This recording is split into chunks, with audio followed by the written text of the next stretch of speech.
Congress narrowly avoided a partial shutdown of the Department of Homeland Security Friday, but the bill they passed only funds the agency for 1 week, while the fight continues over linking the budget to a rollback of the president's executive action on immigration. Joining us now from New Orleans, House Republican Whip Steve Scalise. Congressman, you kicked the can down the road on DHS funding, but what's going to be any different 5 days from now? Won't you be in exactly the same fix that you were this last Friday? Well, Chris, it's good to be with you. And what we did was passed a bill that now forces the Senate to vote on going to conference. We actually passed a bill that pushes back on the president's illegal actions on immigration. They made changes to that bill that we don't like. So the way Congress works is when the House and Senate have a disagreement, you go to conference. So Monday, the Senate will actually be taking that vote. But House Democrats say they're not, Senate Democrats say they're not going to go to conference. So, aren't we going to be in exactly the same situation when the funding runs out next Friday, 5 days from now? No, because just 2 weeks ago, Senate Democrats said they wouldn't even take up the House-passed bill, and then sure enough, Friday they did take it up, and they voted on it. And so what I would encourage is anybody who disagrees with the president's illegal action on immigration, like I do, light up the Senate switchboard between now and Monday evening when they take that vote and put the heat on Senate Democrats to stop blocking this and join us and a federal judge, by the way, who's also agreed that the president doesn't have the authority to do this. All right. House Democratic leader Nancy Pelosi backed this 1 week extension, and she wrote this to her members in trying to get them to vote for this 1 week extension. Your vote tonight will assure that we will vote for full funding. That's through September next week. Question: have you and the other Republican leaders made any commitment to Nancy Pelosi that you'll have a vote for full funding this next week? No, and in fact, there was a vote for full funding on Friday, and we rejected that. And so the next step is that the Senate will have a vote on their floor Monday afternoon to go to conference. And I would urge Senate Democrats to stop blocking this. Let's go to conference and work out these differences and finally put a check on this president that he himself said 22 different times he doesn't have the authority to write his own immigration policies. We're going to keep fighting this battle. All right. There's another issue that's out there. There's a lot of talk that Speaker Boehner is going to put a clean bill, a bill that would fund DHS through the end of September without any linkage to rolling back the president's executive action on immigration, and that he's going to put that on the floor this week.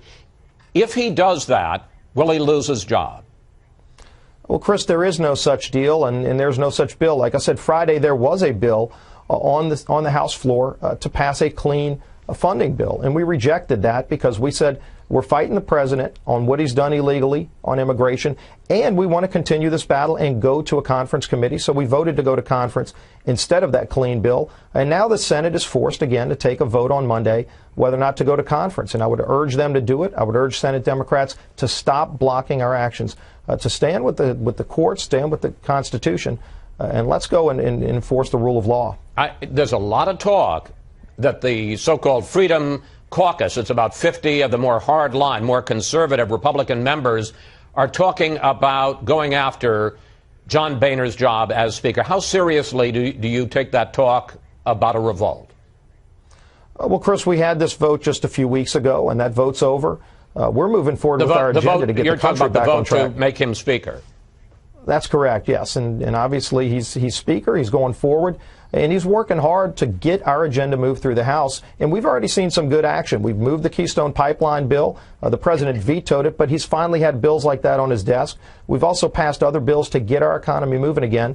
And we're working on our budget right now where we can finally get control over Washington spending and get a balanced federal budget. We're not slowing down. We're moving forward with a strong agenda to get our country moving.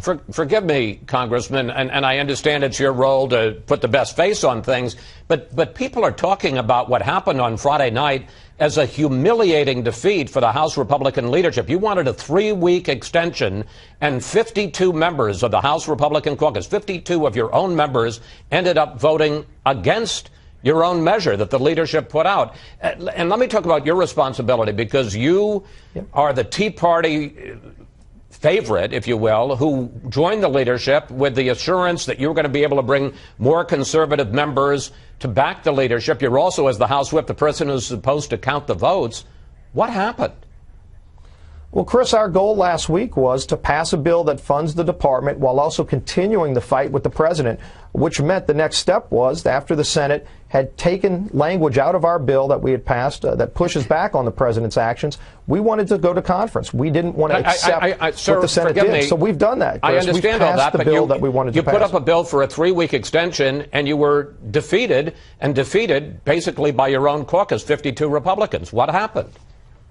Well, first of all, about 80% of our conference voted for this strategy, including some of our most conservative members. And we did pass a bill to keep this fight going through next week. And Monday is that vote now. We forced a vote in the Senate. And so obviously our members have a lot of differences on how maybe we want to go about tactics.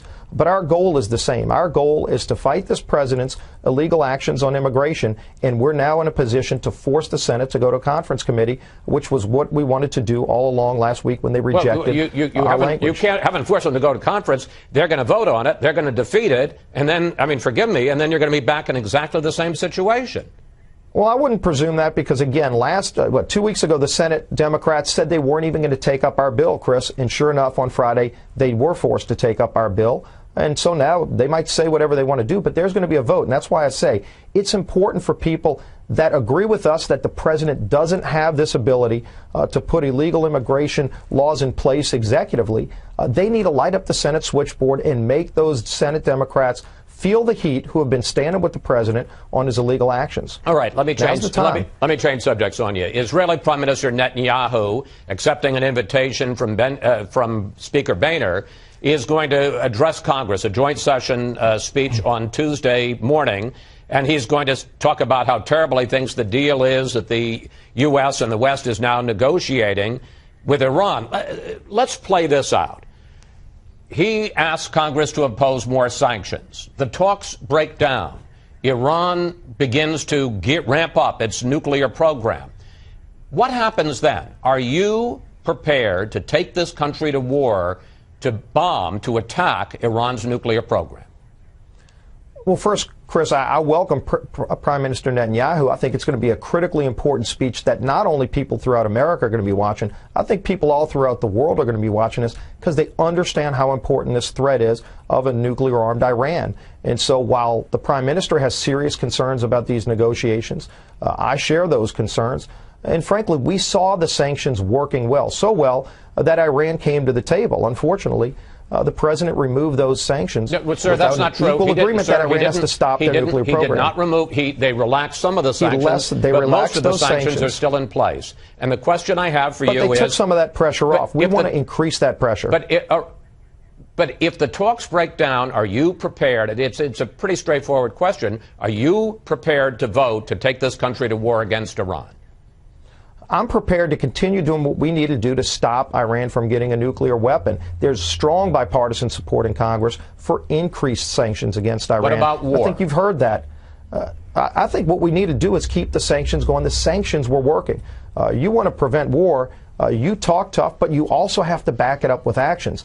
Increase sanctions, give us a better position to ultimately achieve victory in this, and that is stopping Iran from getting a nuclear weapon. That's got to be a top priority of this administration. The entire fight with radical Islamists is a critical fight, but also nuclear-armed Iran ought to be a major concern, and they're moving forward. We've got to roll that back.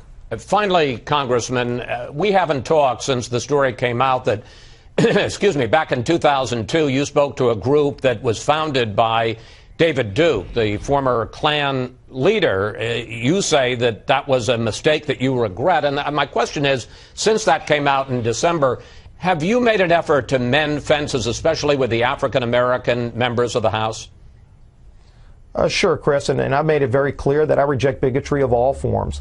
And so, we've continued to build relationships and focus on things that we can do together to get our country moving forward and to solve problems where we have joint agreement. I've been very proud of a lot of the work I've done in New Orleans. I was on the board of Teach for America, and we transformed a failed public school system in the city of New Orleans, probably the most corrupt and failed system in the country. And now we've got a system where kids who before were being denied opportunity for educational advancement are now getting great options where their parents can have schools competing for those kids. I want to continue doing good work like that, where we can expand opportunities for all Americans. That's what we're fighting for. Congressman Scalise, thank you. Thanks for joining us today, and we'll stay on top of the new DHS funding deadline, which is next Friday. Thank you, sir. It'll be a full week. Great being with you, Chris. You bet.